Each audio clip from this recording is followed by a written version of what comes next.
नशे को sophisticated language में आदत कहा जाता है और आदतें अच्छी भी होती है और बुरी भी होती है, पर इस वीडियो में मैं आदत को नशा कहकर एड्रेस करूंगा।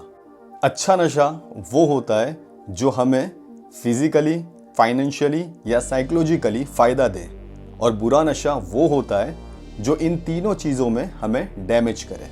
फिर सवाल उठता है कि हमारी न्यू जनरेशन बुरे नशे की तरफ क्यों जा रही है। स्कूल के बच्चों में, कॉलेज स्टूडेंट्स में, बिजनेसमैन, एम्प्लॉई, सब कैटेगरी में नशा क्यों बढ़ रहा है, ये समझने के लिए हमें हमारी बॉडी का नर्वस सिस्टम समझना होगा। नशा अच्छा हो या बुरा हो, दोनों ही केस में हमारी बॉडी कुछ हार्मोन रिलीज करती है। वो हार्मोन्स जैसे कि डोपामाइन खुशी देता है, एंडोर्फिन्स दर्द कम करता है, सेरोटोनिन मूड स्टेबल रखता है, गामा एमिनोब्यूट्रिक एसिड जो स्ट्रेस कम करता है। जब भी ये हार्मोन हमारी बॉडी में बढ़ते हैं तो हमें नेक्स्ट लेवल की खुशी मिलती है, और जब भी ये हार्मोन घट जाते हैं तो हमें स्ट्रेस, डिप्रेशन या लाइफ में खालीपन का एहसास होता है। अब किसी का सवाल हो सकता है कि मास्टर, ये हार्मोन्स हमारी बॉडी में बढ़ते कब हैं? ड्रग्स लेने से, अल्कोहल पीने से, स्मोकिंग करने से, गुटखा खाने से या रिफाइंड शुगर लेने से ये हार्मोन की क्वांटिटी हमारी बॉडी में बढ़ जाती है।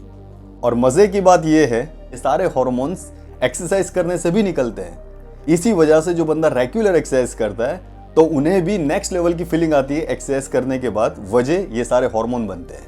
अब किसी का सवाल हो सकता है कि ये हार्मोन घटते कब हैं? एक तो स्ट्रेस में ये हार्मोन घट जाते हैं, और दूसरा जिसकी लाइफ में फिजिकल एक्टिविटी की कमी हो, उनकी बॉडी में भी ये हार्मोन्स की कमी होती है।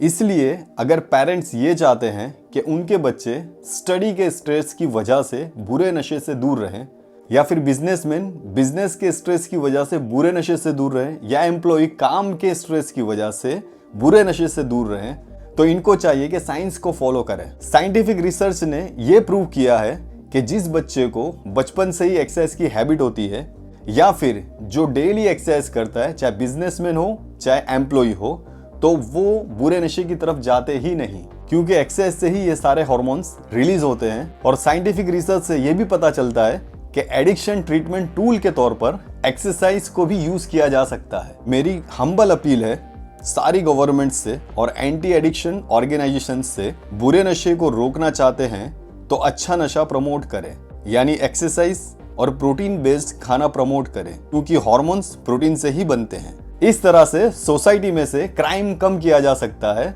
और हमारी न्यू जनरेशन को बर्बादी से बचाया जा सकता है।